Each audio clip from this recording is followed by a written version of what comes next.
For the righteous, they exist in the world to come and they're rewarded. And for those whose major complexion is black are excluded from the world to come. Major complexion is black are excluded from the world to come. Major complexion is black are excluded from the world to come. For the righteous, they exist in the world to come and they're rewarded. And for those whose major complexion is black are excluded from the world to come. Today, it is prohibited, and you can Google this, to do a DNA test in Israel. Totally forbidden. Wrong. It's illegal. It's a crime. You'll be jailed if you do a DNA test in Israel. Why?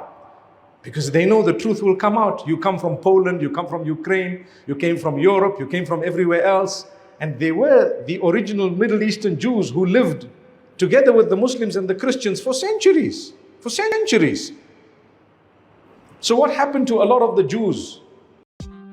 Want to fully understand your family genealogy? Not without a court order. And this is Jerusalem Post. This is their publication. Want to fully understand your family genealogy? Not without a court order. According to some ancestry websites, there are indicators to tell you if you possess Jewish DNA or not. If you live in Israel and want to find out where your family comes from, what do? One thing is for certain, any ancestry kit from the local pharmacy is out of the question, according to Yediot Aharonot report. While millions of such kits have been sold in the United States, Israelis are forbidden to buy ancestry DNA kits from the store without presenting a court order, as the Israeli government controls these types of purchases due to the genetic information law. I'm about to show you something extremely controversial. It's even illegal in the state of Israel to obtain this. And if you do obtain it, it's illegal to show it and or talk about it. Ladies and gentlemen, my DNA. Now, I bet you thought it was going to be a lot crazier than that, right? Now, you might ask yourself, why is it illegal to obtain this in the state of Israel? Because it proves through your DNA that Jews around the world have no ancestral ties to the land of Israel. I want to start off by stating that not a single Negro or African group was included in any of their testing. And when I say their testing, I am referring to the Israeli geneticists. They were very selective of the Eurasian, in other words, Europe-Asian people groups. They chose in an attempt to manipulate their expected outcome. Now, this is coming from an article titled "Out of Khazaria, Evidence for Jewish Genome Lacking."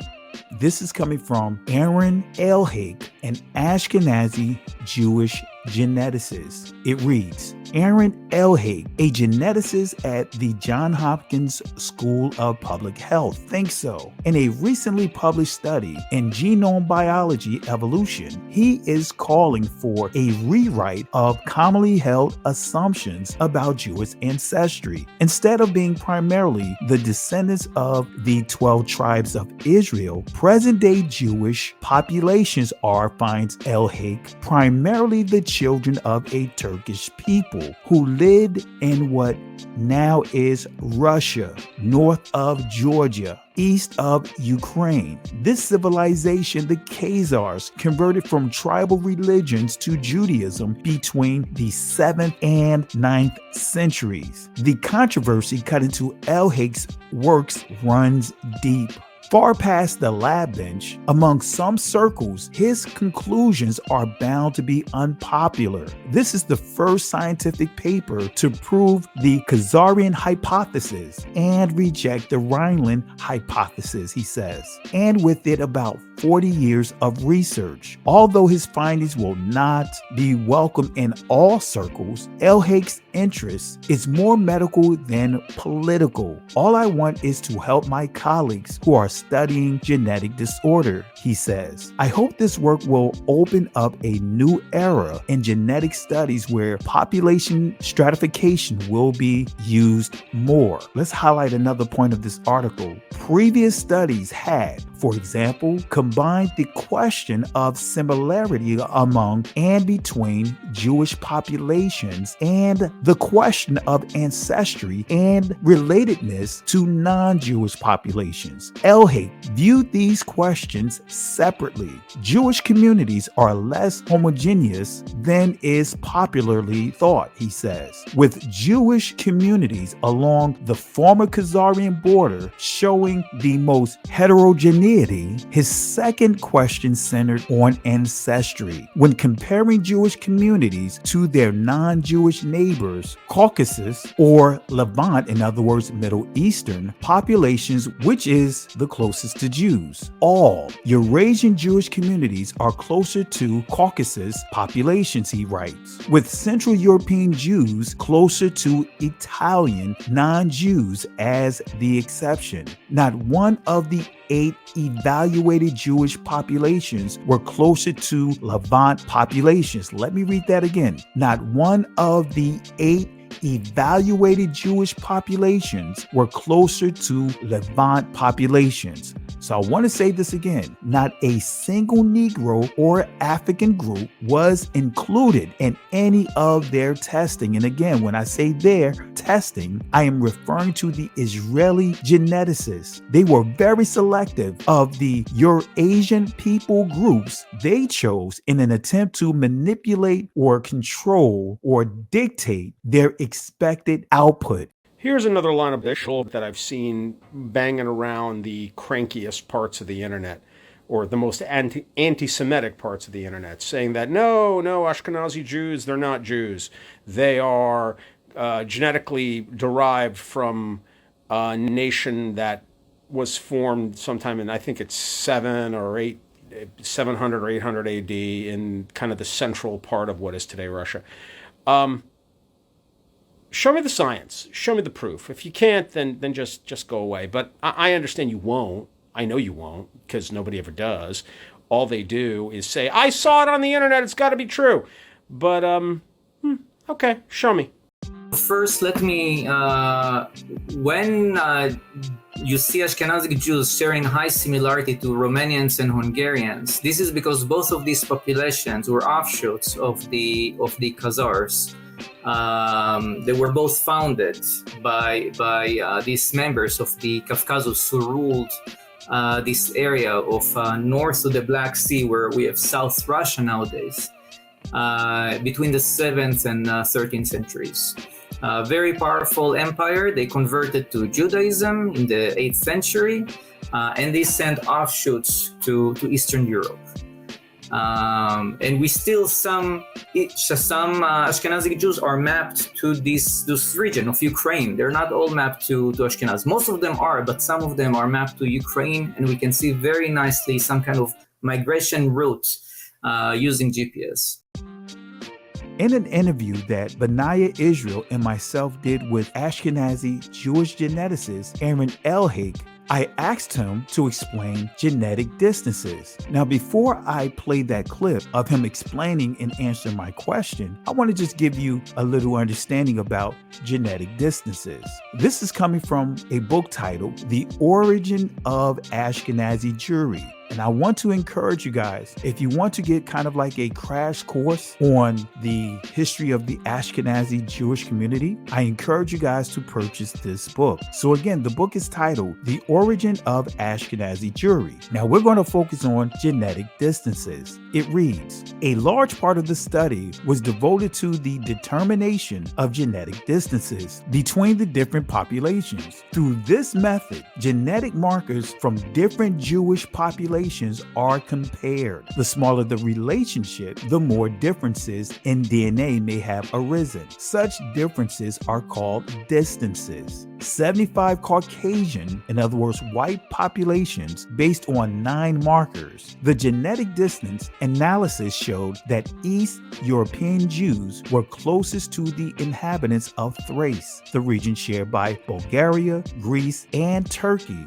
Bulgarian Jews came next, followed by 36 non Jewish populations, and only then the second Jewish population, the Iranian Jews. Other results showed a large Italian component in the gene pool. In other words, total variety of genes in a population. Of the East European Jews, from all these results, it appears genetically the different Jewish communities do not have much in common. Often, they appear to be more related to the population in the midst of which they live. In other words, when its genetic material was available.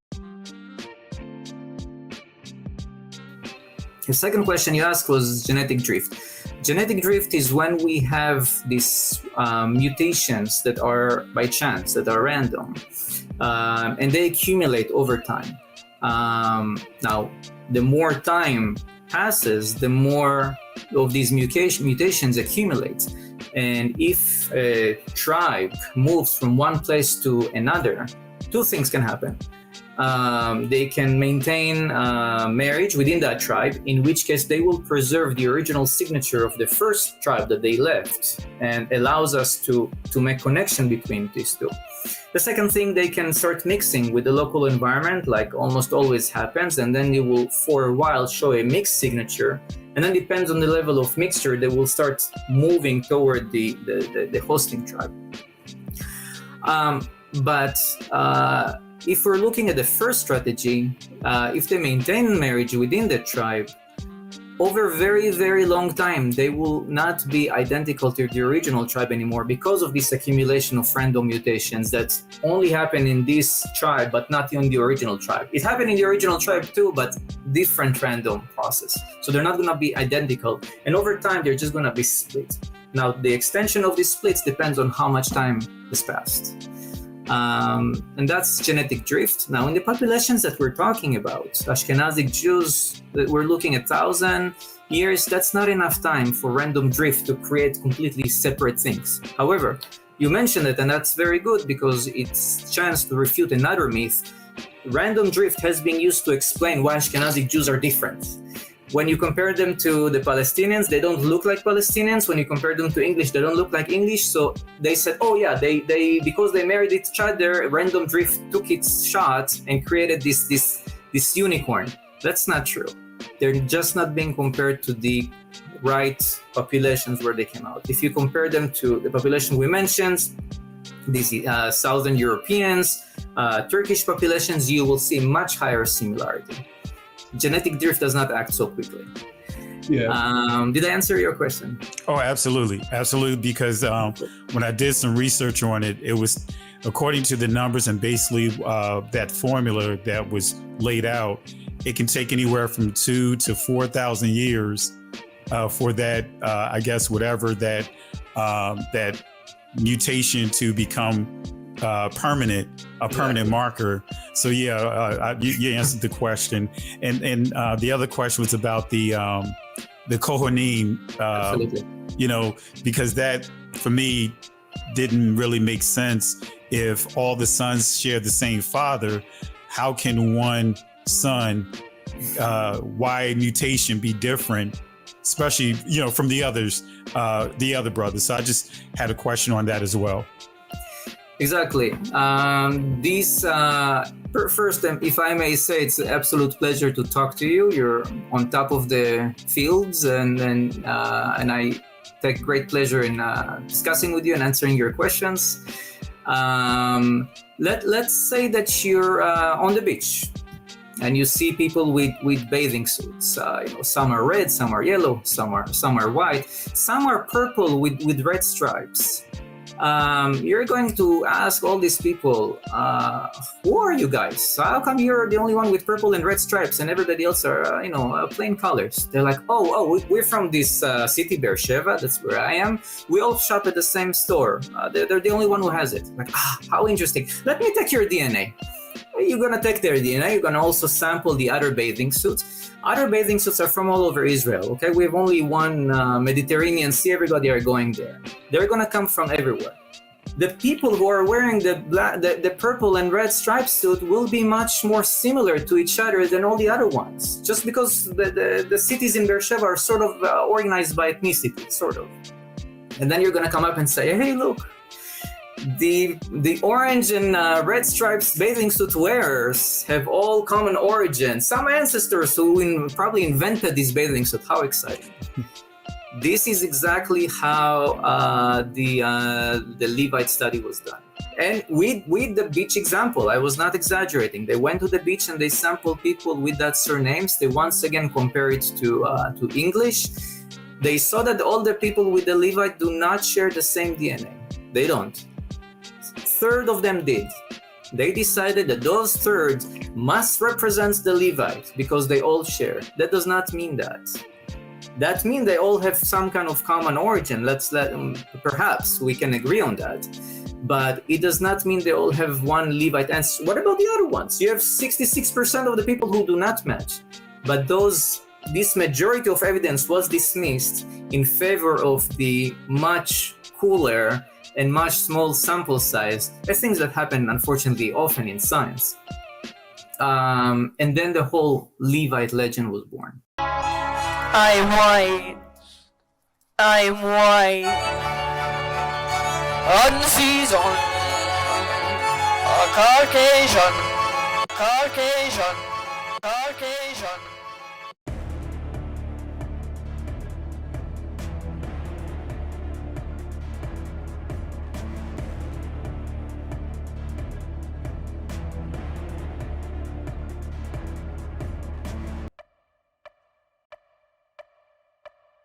Today, it is prohibited, and you can Google this, to do a DNA test in Israel. Totally forbidden.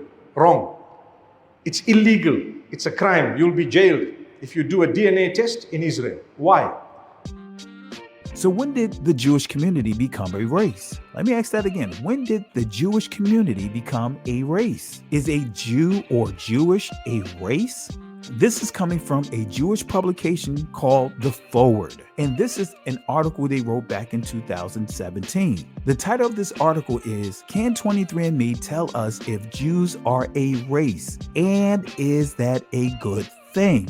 Written by Ari Feldman, and again, July 30th, 2017. And it reads, Can 23andMe tell us if Jews are a race, and is that a good thing? Learning your genetic makeup has never been easier than it is in 2017. For less than the cost of a doctor's visit, some people are trying to use the service to find out if or to what extent they're Jewish, a phenomenon that worries historians and scientists. Buyers of mail-order gene testing kits do get solid information from them. They learn where their ancestors were living 9 generations ago. Some have even found living but long-lost family members. The danger, experts say, is that in relying on these kits to learn more about their genes, users are perpetrating the notion that Jews are a race, a concept they say has no scientific basis. So again, users are perpetrating the notion that Jews are a race, a concept they say has no scientific basis. Is this quote true? Let's confirm this by going to Anthropology Newsletter, The Origin of the Idea of Race by Audrey Smedley, who is a world-renowned anthropologist, November 1999. And it reads, Contemporary scholars agree that race was a recent invention and that it was essentially a folk idea, not a product of scientific research and discovery. This is not new to anthropologists. Then let's be truthful about it, because the Holocaust isn't about race. No, it's not about race. No, it's about a different race. But it's not about race. It's not about race. What is it about? Because it's about man's inhumanity to man. That's what it's about. But it's about white supremacy. It's Well, about but going it's not- after it's Jews not about and ideal race. gypsies and But these are two Romans. white groups of people.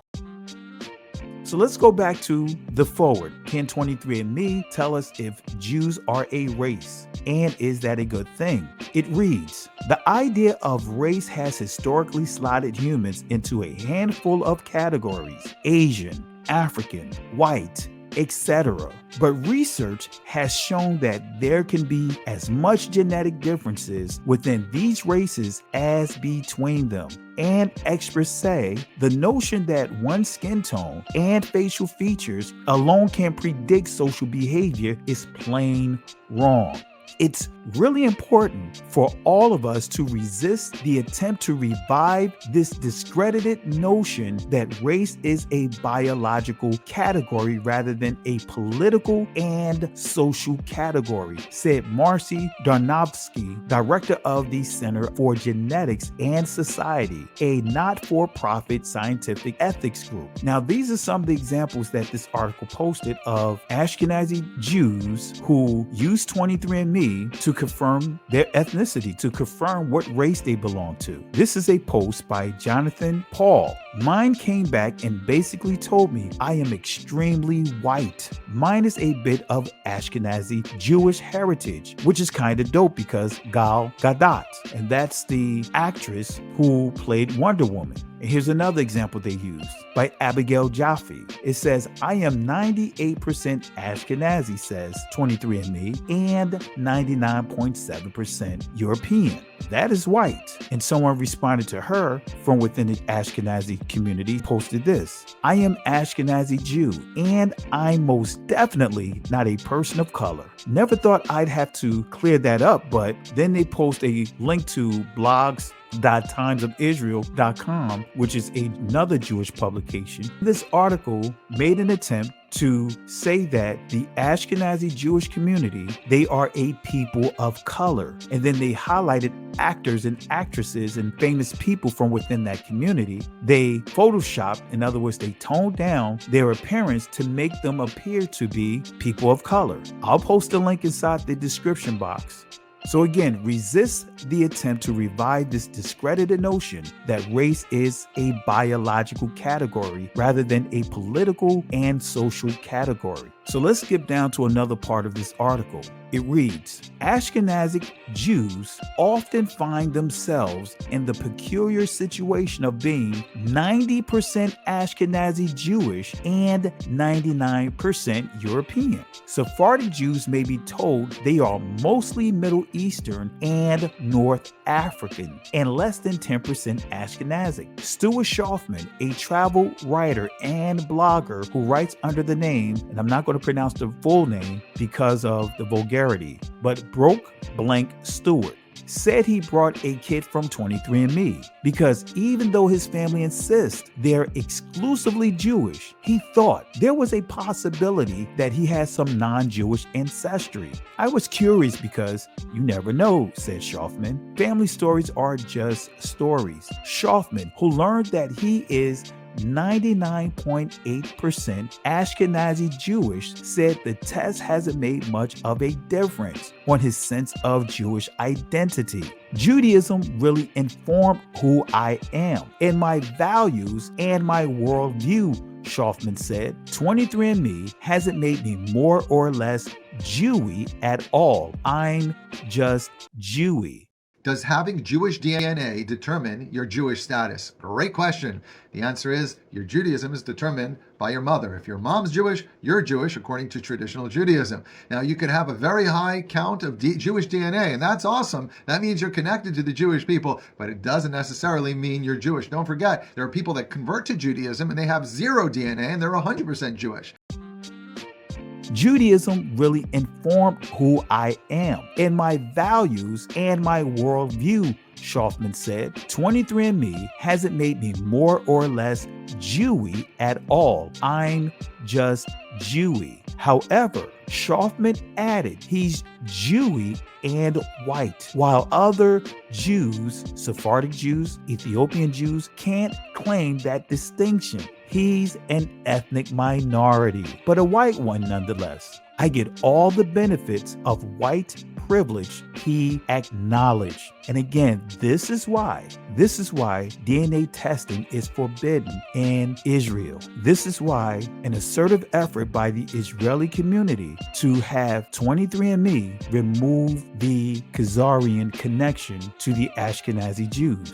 They'll still show the map of the region, but they removed Khazarian from there. They'll still show the territory of Russia, Ukraine, Germany, minus the name Khazarian. And again, this is why the Negro, the Africans, were excluded from their testing and why it is forbidden to do DNA testing without court approval in Israel. So again, not a single Negro or African group was included in any of their testing. They were very selective of the Eurasian people groups they chose in an attempt to manipulate their expected output. You'll be jailed if you do a DNA test in Israel. Why? Because they know the truth will come out. You come from Poland, you come from Ukraine, you came from Europe, you came from everywhere else. So when you do this kind of comparison, it's important to be honest. And when you read those studies, you have to read them critically, because the easiest misconception to create and to falsify is to exclude the population that are the closest to the test population and include only about the population that you want to show. So for years and years, Ashkenazi Jews were compared to Palestinians and to English. Right. They came closer to the Palestinians, hence the connection to Israel. But those were just two people that are very different. And when you include populations like Italians and Caucasus people, Georgians, Armenians, Jews would be closer to Georgians and Armenians than to Palestinians. But these comparisons were not done. So this is what my study did for the first time. It shows, let's compare to Palestinian, let's compare to German, let's compare to those Caucasus populations, and these Caucasus and Italian population came up. Now, when some groups do compare to the Italians and they find the similarity, they dismiss it by saying, oh yeah, that was the Roman exile. And the point about the Italian, just to explain this, because it's not obvious, the similarity to Greco-Romans can be easily explained by their shared past with where we have now Turkey. Remember, Turkey was conquered by the Italian. They call it Constantinople. It was their capital city. So south to the Black Sea, there were always Greco-Romans and Iranians, all of them mixed. And these are the populations that their hybridization created the Ashkenazi Jewish genome. And because after they left this region, they avoided mixing with other populations to a certain degree, of course, they preserved this South Black Sea genetic signature that allowed us to come back after thousands of years and trace them back to where they were. If they were mixing with other populations, these Black Sea signatures would have decayed, it would have disappeared. What's your thoughts? Please be respectful with your comments. Also, please click the like, click the notification bell, and subscribe to this channel.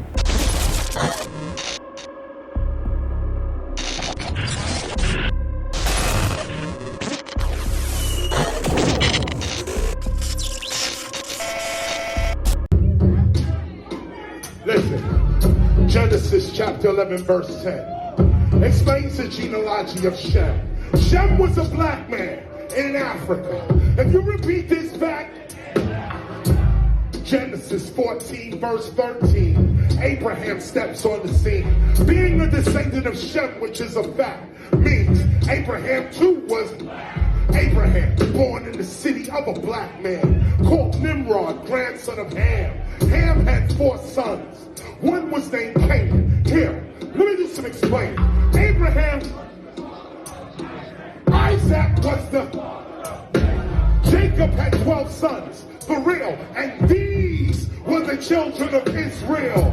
According to Genesis chapter 10, these were the children of Israel. According to Genesis chapter 10, these were the children of Israel. According to Genesis chapter 10.